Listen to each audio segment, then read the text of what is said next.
Hello everyone, welcome back to my YouTube channel. মোৰ নতুন এটা ভিডিঅ'লৈ আপোনালোক সকলোকে পুনৰবাৰ স্বাগতম জনাইছোঁ। এইটো 14 আগষ্টৰ ৰাতিৰ ভিডিঅ' হয়। হাজবেণ্ডে ইউটিউব চাই থাকোঁতে তেওঁ এটা চিকেনৰ ৰেচিপি দেখিলে আৰু ক'লে যে আমি সেইটো মতে বনাওঁ বলাচোন। সেইকাৰণে আমি ডিচাইড কৰিলোঁ যে আজি আমি ভাত নাখাওঁ, তাৰ সলনি আমি ৰুটি আৰু চিকেন খাম। গতিকে তেওঁ প্ৰিপাৰেশ্যন কৰিছে ৰুটি চিকেনৰ কাৰণে।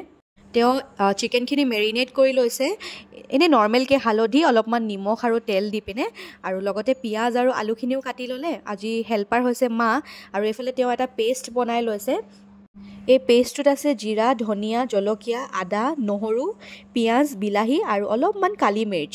আপোনালোকে এইবিলাক বস্তু নিজৰ চিকেনৰ কোৱান্টিটিটো চাই পিনে নিজৰ হিচাপ অনুযায়ী দি দিব। পেনখন গৰম হ'বলৈ দি তাত অলপমান তেল দিলে। তেল দিয়াৰ পিছত কাটি ৰখা আলুখিনিত অলপমান নিমখ সানি এইখিনি ফাৰ্ষ্টতে ফ্ৰাই কৰি ল'ব। কেৰাহীত আলুখিনি দিয়াৰ পিছত ইয়াত জোখ অনুযায়ী হালধি দিব। খুব বেছিও দি নিদিব, নহ'লে এটা হালধিৰ গোন্ধ থাকি যায়। এয়া চাওক, ভালকৈ হেতা এখনেৰে তেওঁ লৰাই দিছে এইখিনি।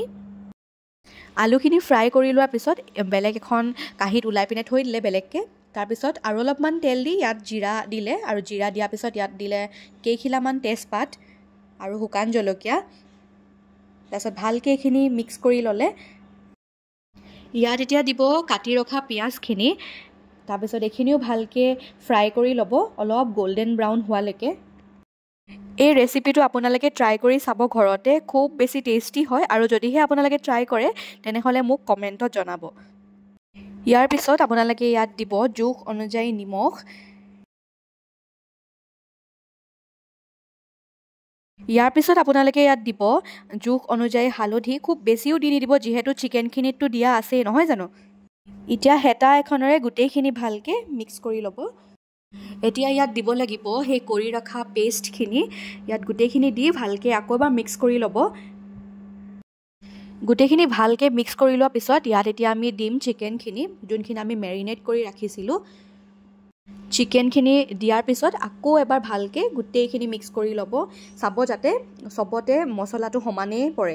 গোটেই মাংসখিনি ভালকৈ এবাৰ মিক্স কৰি লোৱাৰ পিছত অলপ দেৰিৰ কাৰণে ঢাকন মাৰি পিনে থৈ দিব, যাতে ভাপতে মাংসখিনি সিজে ভালদৰে।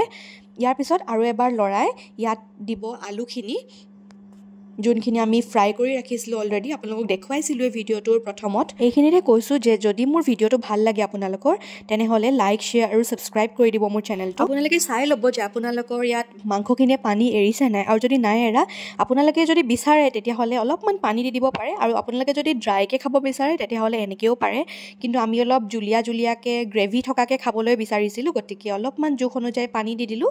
এয়া চাওক, আমাৰ মাংস ৰেডি হৈ গ'ল।